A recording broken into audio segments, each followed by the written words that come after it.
Good morning everyone.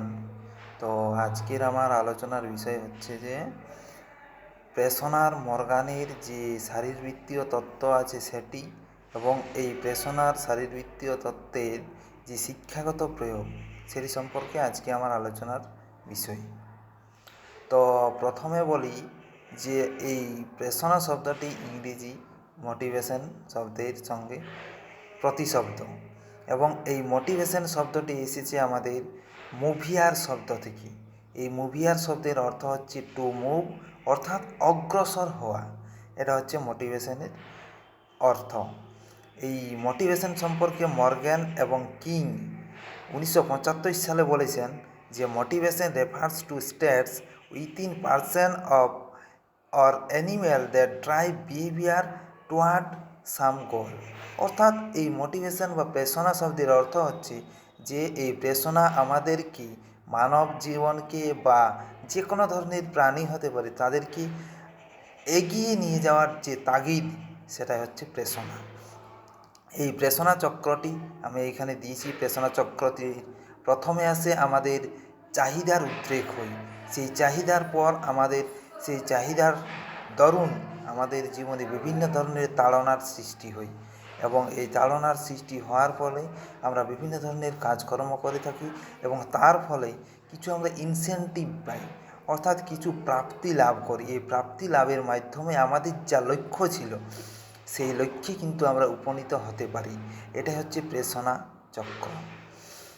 এই প্রেষণা আমাদের হচ্ছে দু ধরনের, একটা হচ্ছে ইন্ট্রিনসিক মোটিভেশন, আবার আরেকটি হচ্ছে যে এক্সট্রিনসিক মোটিভেশন। ইন্ট্রিনসিক মোটিভেশন বলতে বোঝাচ্ছি যে সমস্ত প্রেষণাগুলি আমাদের শরীরের অন্তর থেকে যেগুলি উদ্রেক হয় সেগুলিকে বলা হয় ইন্ট্রিনসিক মোটিভেশন, এবং যেগুলি আমাদের শরীরের বাইরের থেকে, বাইরের কোনো জিনিস থেকে আমরা সেইগুলা আমাদের তাগিদ বাড়াই, সেগুলো হচ্ছে আমাদের এক্সট্রিনসিক মোটিভেশন। এরপরে এই এক্সাম্পল হচ্ছে ইন্ট্রিনসিক মোটিভেশন, যেমন কৌতূহল, আবার যে আনন্দ বা ইন্টারেস্ট, আগ্রহ, সেগুলো হচ্ছে আমাদের ইন্ট্রিনসিক মোটিভেশন। এরপর হচ্ছে যে এক্সট্রিনসিক মোটিভেশন কোনগুলো, যেগুলার থেকে বাইরের কোনো জিনিস থেকে আমাদের জীবন যে তাগিদ অনুভব হয় সেটা হচ্ছে এক্সট্রিনসিক মোটিভেশন। যেমন কোনো কিছু রিওয়ার্ডের মাধ্যমে বা কিছু আমাদেরকে গ্রেড প্রদানের মাধ্যমে আমাদের এই এক্সট্রিনসিক মোটিভেশনটা কিন্তু জাগরিত হয়। এরপর আমাদের যে মর্গানসের থিওরি আমার আলোচনার বিষয়, সেই মর্গানের থিওরি সম্পর্কে তার যে ওভারভিউ সেটা হচ্ছে যে এই থিওরিটা ডেভেলপ করেছিলেন এই ক্লিফোর্ড ডি মর্গ্যান, এবং এই থিওরিটা বিশেষ করে যার উপর ভিত্তি করে গড়ে উঠেছে সেটা হচ্ছে যে আমাদের মানুষের যে ফিজিওলজিক্যাল বা বায়োলজিক্যাল যে চাহিদাগুলো তার উপর ভিত্তি করে এই তত্ত্বটা কিন্তু প্রতিষ্ঠিত হয়েছে। যেগুলো আমাদের শারীরিক চাহিদাগুলো সৃষ্টি হয় তার উপর ভিত্তি করে আমাদের এই তত্ত্বটি কিন্তু তৈরি হয়েছে। এখানে আমাদের কি করা হয় না, behaviour is energised by internal forces known as central motive states. অর্থাৎ আমাদের যে অন্তর্নিহিত যে বিভিন্ন চাহিদার মাধ্যমে আমাদের যে তাগিদটা অনুভূত হয় সেটা কিন্তু আমাদের শরীরের ভেতর থেকে হয়। এটা কি করে, এই তত্ত্বের মাধ্যমে কি হয়, আমাদের যে ড্রাইভ রিডাকশান হয়, যে বিভিন্ন যে তাড়নাগুলো সেইগুলো কিন্তু কমে। এরপর এই থিওরিতে তিনি বোঝাতে চেয়েছেন যে আমাদের জীবন একটা নির্দিষ্ট ব্যালেন্স করে চলতে চায়, অর্থাৎ এটাকে বলেছেন তিনি হোমিওস্ট্যাটিস। অর্থাৎ হোমিওস্ট্যাসিস হচ্ছে কোনটা, যেটা আমরা একটা কোনো ডিসব্যালেন্স এবং যেটা ডিসব্যালেন্সকে আমরা ব্যালেন্স করতে পারি, মানে আমাদের জীবনকে একটা নির্দিষ্ট যে সচল অবস্থায় নিয়ে যেতে পারি, সেটা হচ্ছে হোমিওস্ট্যাসিস।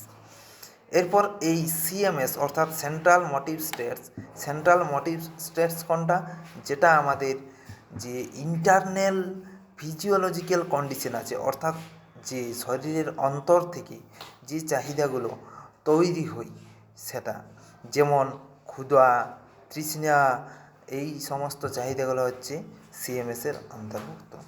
এটা আমাদের কি হয়, সেন্ট্রাল যে নার্ভাস সিস্টেম আছে, যে কেন্দ্রীয় স্নায়ুতন্ত্র, সেই কেন্দ্রীয় স্নায়ুতন্ত্রের দ্বারা পরিচালিত হয় এবং এই কেন্দ্রীয় স্নায়ুতন্ত্রের দ্বারা পরিচালিত হয় এবং এই সিএমএস কী করে determines the internally and direction of behaviour, অর্থাৎ এটা আমাদের আচরণকে একটা নির্দিষ্ট লক্ষ্যে চালিত করে বা নির্দিষ্ট পথে এগিয়ে নিয়ে যেতে সাহায্য করে।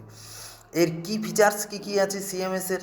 কি ফিচার্স আছে? অ্যাক্টিভেটেড বাই ফিজিওলজিক্যাল নিডস, অর্থাৎ এটা অ্যাক্টিভ হয়, সক্রিয় হয় আমাদের যে শারীরিক যে চাহিদাগুলো, শারীরিক চাহিদার দ্বারাই কিন্তু সেটা অ্যাক্টিভ হয় বা সক্রিয় হয়ে ওঠে। সেটা drives behaviour toward satisfying that need, এবং এই সিএমএস কী চাই? যে আমাদের এই চাহিদাটার কিন্তু যে একটা পূর্ণতা বা চাহিদার পরিতৃপ্তি সেটা চাই। এবং temporary state ends once the need is fulfil, অর্থাৎ এই যে চাহিদাগুলো এইগুলো পরিপূর্ণ হওয়ার জন্য সেগুলো ওই ক্ষণস্থায়ী, একটা চাহিদা শেষ হওয়ার পরে আবার অন্য একটা চাহিদার কিন্তু সৃষ্টি হয়ে যায় আমাদের মধ্যে। Multiple CMS can exit at once, একসঙ্গে আমাদের সঙ্গে একের বেশি কিন্তু প্রেষণা আমাদের শরীরে বা আমাদের মনের মধ্যে কিন্তু উদ্রেক হতে পারে। যেমন ক্ষুধা হতে পারে, ক্ষুধার সঙ্গে ভয়, যে খাবারটা আমরা খাবো কি খাবো না, এই যে ভয়টা, যে খাবার আমরা আদৌ পাবো কি পাবো না, খিদা যখন পাই তখন সেই খাবারটা আদৌ আমরা খাবারটা পাবো কি পাবো না, এই যে ভয়টা, এটা একটা প্রেষণার সঙ্গে কিন্তু আরেকটা প্রেষণা কাজ করছে। এরপরে হচ্ছে যে তার শিক্ষাগত প্রয়োগ কি? এই যে তত্ত্ব মর্গানের যে ফিজিওলজিক্যাল নিড, যে মোটিভেশন থিওরি, তার শিক্ষাক্ষেত্রে আমরা কীভাবে প্রয়োগ করবো সেটাকে না, প্রথমে আমাদের শিক্ষকদের করা উচিত যে চিহ্নিত করা আমাদের যে চাহিদাগুলার, মানে প্রাথমিক যে চাহিদাগুলোর সৃষ্টি হয় সেই চাহিদাগুলো কিন্তু শিক্ষার্থীদের চিহ্নিত করতে হবে। যেমন তাদের ক্ষুধা তৃষ্ণা মেটাতে হবে এবং তাদেরকে রেস্ট দিতে হবে এবং তাদের যে সেফটি নিরাপত্তা, সেই নিরাপত্তার চাহিদাটাও কিন্তু তাদের মেটাতে হবে। আর কি তাদেরকে সেটা শেখাতে হবে এফেক্টিভ লার্নিংয়ের মাধ্যমে, যেন তারা সক্রিয় শিখনের মাধ্যমে সেইগুলো শিখতে পারে। তার মাধ্যমে শিক্ষাক্ষেত্রে আমরা কিন্তু এই তত্ত্বের প্রয়োগ ঘটাতে পারি। আবার কি, আবার হচ্ছে physical discomfort or emotional stress can block motivation, অর্থাৎ আমাদের পেশনাকে মানে বাধা দিতে পারে যে কোনো শারীরিক যদি প্রতিবন্ধকতা থাকে বা যদি তার প্রাক্ষবিক যদি কিছু দ্বন্দ্ব তার মধ্যে কাজ করে বা প্রাক্ষবিক যদি কোনো সমস্যায় ভোগে, তাহলে তার মাধ্যমেও কিন্তু তার যে সক্রিয় যে প্রেষণা সেটার বাধা দিতে পারে। তাহলে সেইগুলো আমাদেরকে দূরীভূত করতে হবে। আবার কি, আবার importance of creating a supportive environment, অর্থাৎ তাদেরকে মানে ক্লাসরুমের মধ্যে তাদেরকে যে সাপোর্টিভ এনভায়রনমেন্ট সেটা তৈরি করতে হবে, তাদেরকে যেন যে কোনো কাজের মধ্যে তাদেরকে সাহায্য করা যায় সেই রকম, বা কোনো কাজের প্রতি তাদের সাহায্য প্রয়োজন হলে তাদেরকে সাহায্য করতে হবে, সেই ধরনের পরিবেশ কিন্তু গড়ে তুলতে হবে। আবার কি, মোর ইফেক্টিভ ওয়ার্ক এনভায়রনমেন্টস, অর্থাৎ যে কাজগুলো, যে পরিবেশটা আমরা শ্রেণীকক্ষের মধ্যে তৈরি করব, সেই শ্রেণীকক্ষটা যেন সেটা হয় কার্যকরী শ্রেণীকক্ষ হয়, যার মাধ্যমে শিক্ষার্থীরা কিন্তু তারা নির্দিষ্ট কাজের মাধ্যমে বা অভিজ্ঞতার মাধ্যমে শিখতে পারে, সেই ধরনের পরিবেশ আমাদেরকে গড়ে তুলতে হবে। এটাই আজকের আমার আলোচনার বিষয় ছিল। Thank you.